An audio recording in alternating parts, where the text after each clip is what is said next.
আসসালামু আলাইকুম, welcome back to my channel Borna food fusion. দেশের বাইরে যে যেখান থেকে আমার আজকের রেসিপিটা দেখছেন তাদের সবাইকে জানাই আন্তরিক শুভেচ্ছা এবং অনেক অনেক শুভকামনা। আমার আজকের রেসিপিতে থাকছে vanilla sponge cake square shape. আর এই স্কোয়ার শেপের কেকটা কিভাবে ডেকোরেশন করতে হয় সেটা নিয়ে বিস্তারিত ভিডিও। তাহলে চলুন আমরা দেখে নিই কিভাবে ভ্যানিলা স্পঞ্জ কেকটি তৈরি করা যায় এবং স্কোয়ার শেপের এই কেকটি খুব সহজে কিভাবে অল্প উপকরণ দিয়ে ডেকোরেশন করা যায়।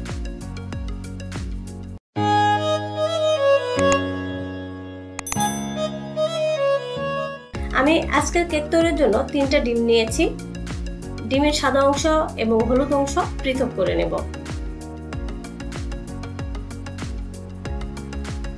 সাথে দিয়ে দিলাম 2 টেবিল চামচ লিকুইড দুধ এবং হাফ কাপ সয়াবিন তেল। এই 3টা উপকরণ সুন্দরভাবে হ্যান্ড উইক্স দিয়ে মিশিয়ে নেব। মিশিয়ে নেওয়া হয়ে গেলে এটা সাইডে রেখে দিচ্ছি। এবার ডিমের সাদা অংশটা বিট করার পালা। ডিমের সাদা অংশটা কিছু সময় বিট করার পরে আমি এখানে অ্যাড করছি হাফ কাপ চিনি। চিনিটা কিন্তু একবারে দেওয়া যাবে না, তাহলে দানা দানা ভাব থেকে যাবে। এই জন্য বারবারে চিনিটা অল্প পরিমাণ দিয়ে আমরা বিট করে নেব।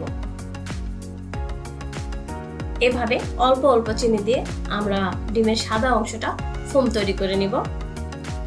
অবশ্যই কিন্তু মনে রাখবেন চিনিটা একবারে দেয়া ঠিক নয়, তাহলে দানা দানা ভাব থেকেই যাবে। আমি সবটা চিনি দেওয়ার পরে আবারও ভালোভাবে বিট করে নিলাম। যখন এভাবে লেখার পর লেখাটা মিশে যাবে না, সে পর্যায়ে দিয়ে দেবো হাফ টি স্পুন টার্টার পাউডার, হাফ টি স্পুন ভ্যানিলা এসেন্স।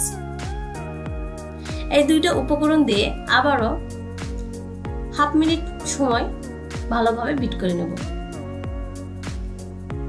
এই তো আমার ডিমের সাদা অংশের ফোমটা রেডি। এটা আবার সরিয়ে রাখছি। এবার ডিমের হলুদ অংশের যে লিকুইডটা আমরা তৈরি করে রেখেছিলাম সেখানে দিয়ে দিচ্ছি 1 কাপ পরিমাণ আটা, হাফ কাপ পরিমাণ গুঁড়ো দুধ এবং 1 টিস্পুন বেকিং পাউডার এবং হাফ টিস্পুন বেকিং সোডা। এই 4টা উপকরণ সুন্দরভাবে আমি আলতো হাতে কিছু পরিমাণ উপরে চেলে নিলাম আর কিছুটা রেখে দিলাম, পরে এটা অ্যাড করব। এভাবে সুন্দর করে হ্যান্ড উইক্স দিয়ে মিশিয়ে নিচ্ছি। কিছুটা মিশিয়ে গেলে বাকি যে অংশটুকু রয়েছে সেটাও চেলে নেব এর উপরেই। এই তো বাকিটুকু চেলে নেওয়ার পর আমি এটা সমস্ত উপকরণ একসঙ্গে মিশিয়ে নিচ্ছি।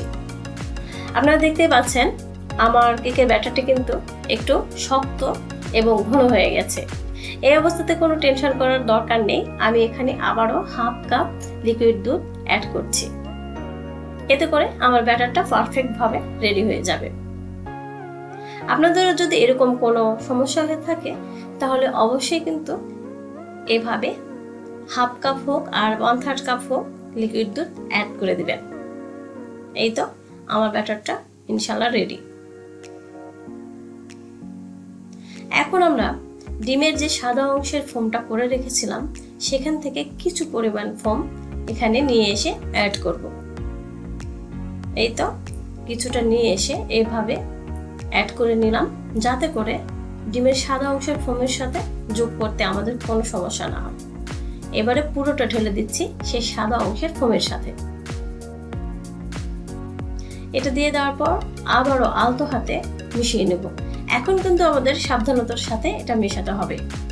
কোনোভাবে ডিমের সাদা অংশের ফোমটা লিকুইড হতে দেয়া যাবে না। ইনশাআল্লাহ আমার পুরোটা ব্যাটারটা রেডি।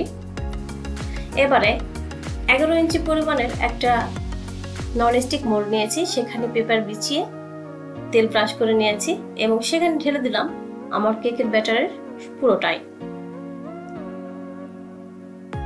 এই তো পুরোটা ঢেলে দেওয়ার পরে কিছু পরিমাণ সময় ট্র্যাপ করে নিলাম, ভিতরে যাতে কোনো বাবলস না থাকে। ফ্রি হিট করে রেখেছিলাম একটা প্যান, সেখানে দিয়ে দিচ্ছি মোলটা এবং ঢাকনা দিয়ে বন্ধ করে দিচ্ছি। ঢাকনার ছিদ্রটা অবশ্যই কিন্তু বন্ধ করতে হবে। 35 মিনিট পর ফিরছি। দেখুন আমার কেকটা কিন্তু ফুলে একদম টইটুম্বু। তবে এই স্কোয়ার শেপের কেকটা এভাবে ফুললে কিন্তু থাকে না, দেখতে পাচ্ছেন অনেকটা ডেবে গেছে। তবে স্পঞ্জি এবং খুব সফট হবে। এভাবে আমি খুলে নিলাম মোল্ডটা। মোল্ড আউট করার পরে নিচে যে পেপারটা আমি দিয়েছিলাম সেটা খুলে নিলাম।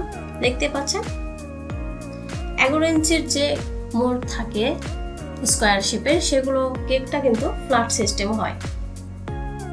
এই তো আমি একটা কেক কাটার দিয়ে কেকটা কেটে দেখিয়ে দিচ্ছি কেমন স্পঞ্জি হয়েছে আমার আজকের কেকটা। এই তো অনেক স্পঞ্জি দেখতে পাচ্ছেন আপনারা। আমি এখানে 3টা লেয়ার কেটে নিব।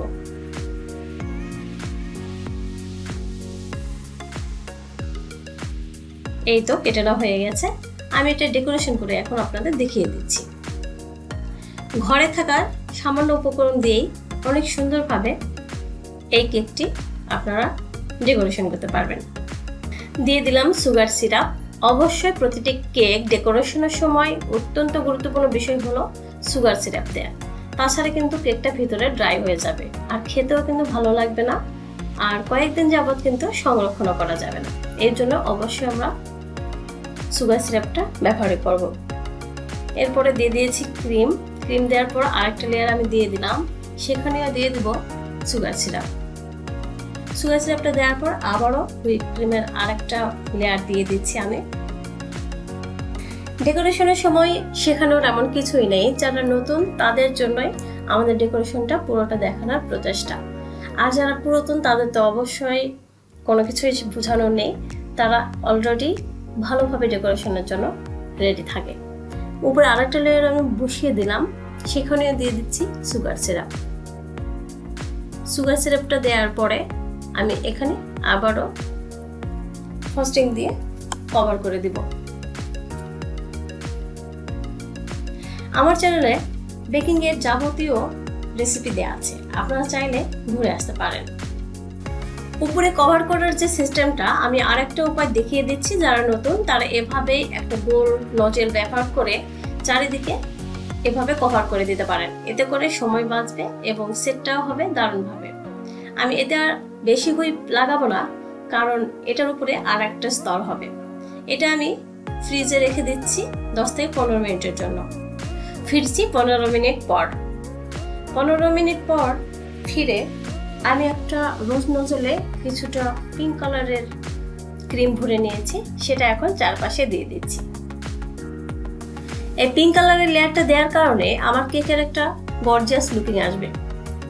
এই জন্য আমি এটা দিয়ে দিচ্ছি, চারপাশটা সেট করে দিচ্ছি একটা কেক সেটের মাধ্যমে। এই তো এইভাবে চারপাশটাতে দিয়ে আমি উপরেরটাও কভার করে দিব। এতে একটা অন্যরকম লুকিং আসবে।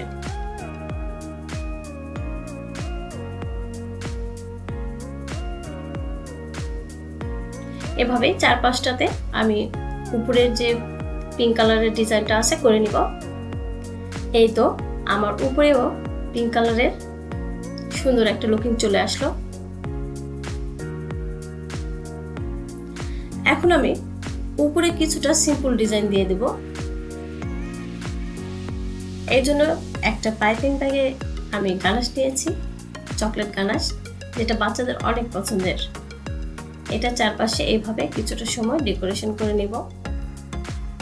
এতে করে নিচের আমার লেয়ার দিতে হবে না, কারণ এই গানাশের যে বাকি অংশটুকু থাকবে নিচে গিয়ে একটা ডিজাইন হয়ে যাবে। এবারে একটা বড় স্টার নজলের সাহায্যে কয়েকটা ফুল করে নেব। এখানে পুরোটাতে করতে চাইলাম না, কিন্তু শেষ পর্যন্ত আমি পুরোটাই ডেকোরেশন করে ফেলেছি। আর চারপাশ দিয়ে চকলেট আমি বসিয়ে দিচ্ছি, যেগুলো ছোট বল চকলেট পাওয়া যায় সেগুলো। এভাবে পুরোটাই চারপাশটাতে আমি এই চকলেট বল দিয়ে ডেকোরেশন করে নিলাম। এবারে উপরে কিছুটা সুইট বল ব্ল্যাক কালার বসিয়ে দিচ্ছি, এতে করে সুন্দর দেখাবে।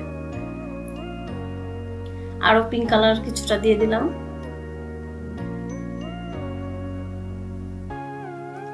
এবারে এখন আমি আমার ভাগ্নে এবং ভাগ্নির জন্য এই কেকটা তৈরি করেছি, তাদের নামের প্রথম অক্ষর দিয়ে দিচ্ছি স্বচ্ছ এবং জেরিন।